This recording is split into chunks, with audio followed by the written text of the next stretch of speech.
XRP massive news, what SEC just did with Ripple XRP. Hello guys.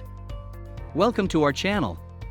Today in this video we are going to discuss a massive news story about XRP, what SEC did with Ripple XRP and why will it affect us all. But before we start, make sure to give this video a big thumbs up, and if you are new to the channel don't forget to subscribe before leaving. Also hit that bell icon so that you can get notified whenever we will upload a new video. For now, let's get back to the video straight away. You want to win an iPhone 12, maybe a MacBook Pro. How about $500 cash? You decide. All you have to do is comment the secret hidden message somewhere in this video and leave a like on this video and subscribe to the channel so we can keep affording these giveaways. Ripple is now asking the court to consider statements made by Crypto Mom Hester Peirce that the SEC hadn't done enough to regulate cryptos as support for its motion to dismiss. The SEC immediately fired back, stating that a commissioner's statements are no grounds for market participants to violate securities laws, and urged the court to dismiss the argument.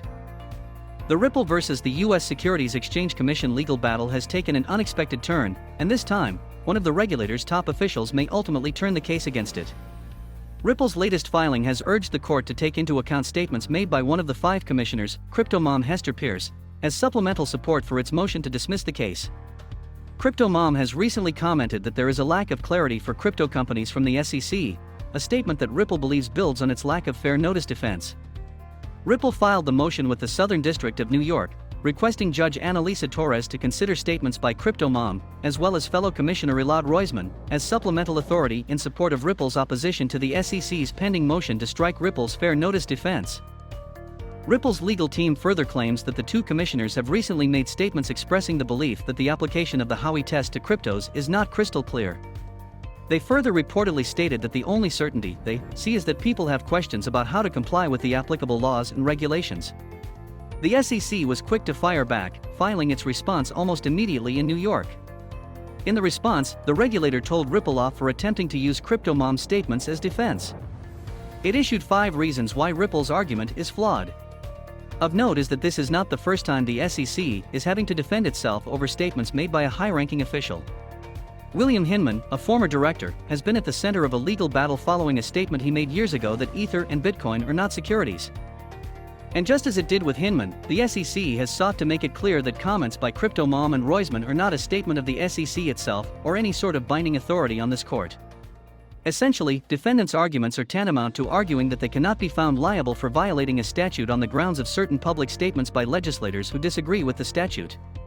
The watchdog further dismissed the 2 commissioners' statements, claiming that even the full SEC may not waive the requirements of an act of Congress.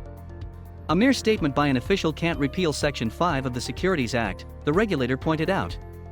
The SEC has been warning crypto issuers that they must comply with the federal securities laws, the watchdog went on. This case should not be decided on the basis of speeches, but on the basis of Howey and the cases applying it, just like every other case in the digital asset space has been decided. Investors will likely have to wait until late this year, or perhaps sometime next year, for a conclusion to the Securities and Exchange Commission's case against Ripple and 2 of its executives, alleging that more than $1.3 billion was raised through an unregistered, ongoing digital asset securities offering. In the 6 days following the December 22 announcement of the charges, the XRP price slid by more than half to 25.86 cents. Bitcoin gained almost 14% in the same period. Ethereum was up more than 15%.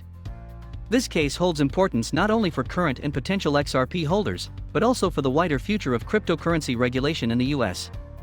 Perhaps no one outside of those executives, Christian Larson, the company's co-founder and executive chairman of its board, and Bradley Garlinghouse, current CEO, is more closely watching the case than attorney Jeremy Hogan.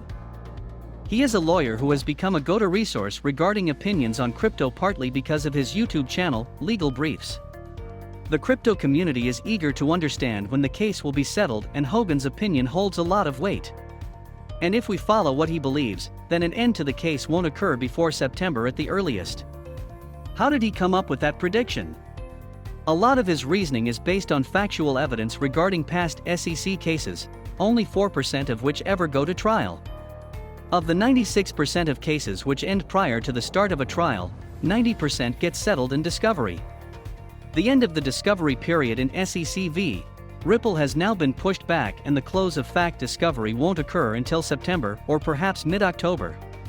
So, based on past case history, there's a 90% chance that the SEC v. Ripple case concludes around that time when discovery closes. That prediction may or may not come to be, of course. But it does serve as a handy tool for investors to work around. A lot of bullish investors who believe Ripple will be vindicated in its case and argument are now looking to time XRP prices.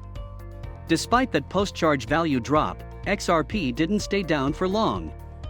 By February 10th, it regained to 52.48 cents. Then it traded sideways for about 8 weeks.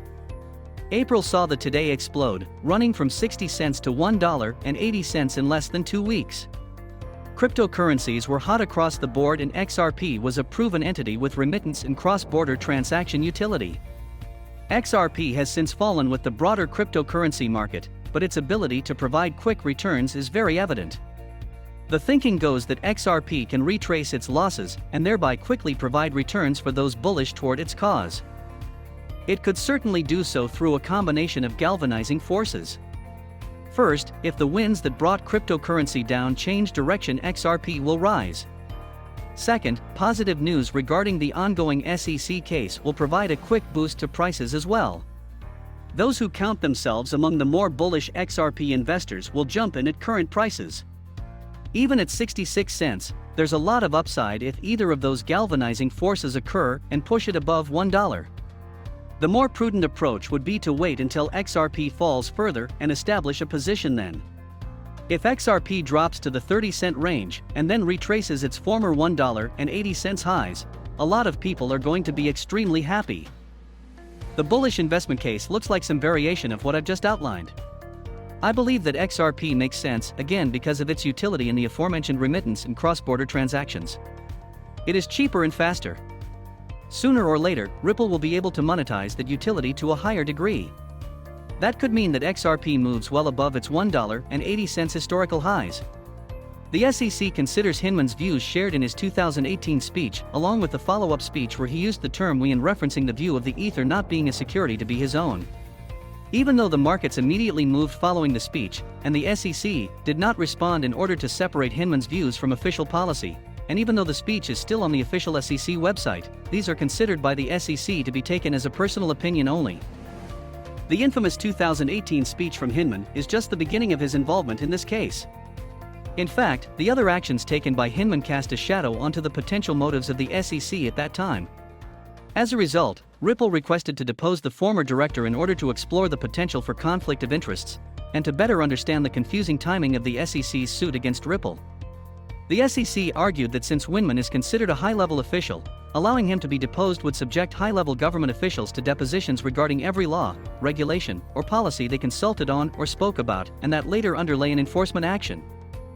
The response even indicated that if the risk of litigation was present by allowing this deposition, government agencies would suffer because qualified people wouldn't want to pursue a government career out of fear of constant lawsuits.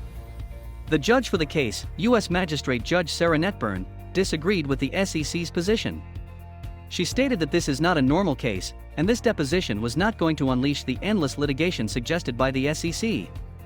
Rather, Judge Netburn stated that the case involves significant policy decisions in our markets, the amount in controversy is substantial, and the public's interest in this case is significant. This is a landmark decision by itself, regardless how the lawsuit unfolds. Other voices of authority have weighed in on the matter.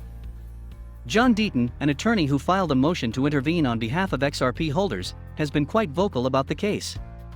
He has argued that Ripple acted in good faith by ensuring that XRP complied with U.S. currency laws, believing based on all legal evidence that it was in fact a currency rather than a security. He states that Ripple interacted with the SEC on multiple occasions, in situations where if there was a concern about XRP being considered a security, Ripple should have been informed at that time. However, no indication of concern was given. Moreover, Deaton has shed light on deeply troubling potential conflicts of interest as they relate to the deposed Hinman. Hinman was a partner at the law firm of Simpson Thacher, which is a member of the Enterprise Ethereum Alliance, before and after his time as SEC director. His speech in 2018 benefited ETH considerably, which benefited Simpson Thacher considerably, which benefited Hinman considerably as he was paid millions in his role at Simpson Thacher. Judge Netburn stated that Hinman's 2018 speech was the central question and weighed heavily in the decision to allow deposition. Though not directly involved with the deposition, Deaton has publicly released a list of questions he believes should be asked of former director Hinman. These center around his 2018 speech, who was involved in writing it, who was consulted, what research was conducted in preparing the speech, and who was informed of the speech. Getting answers to these questions under oath could reveal any conflict of interest and would possibly uncover any improper motivation for filing a suit against Ripple.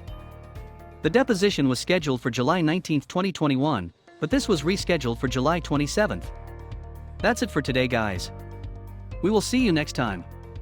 Until then, goodbye.